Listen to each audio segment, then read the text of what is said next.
Thank you.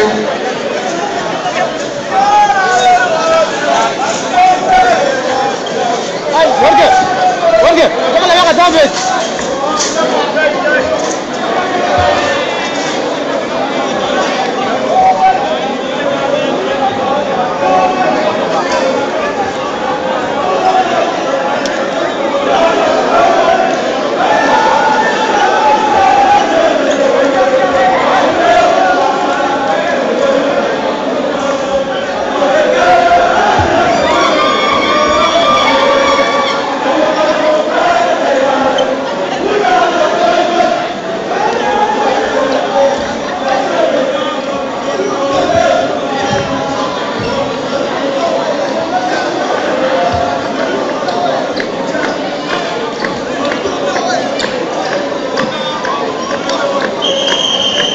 Please put your hands together for the Bor community.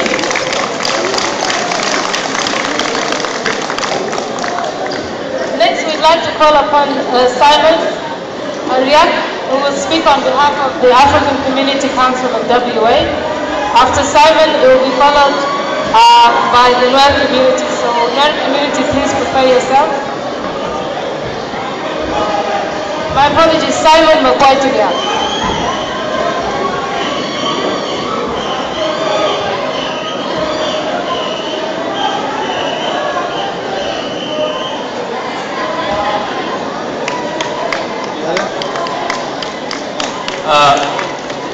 Sorry, I want to correct it a bit. My name is Samuel Makwai Riak.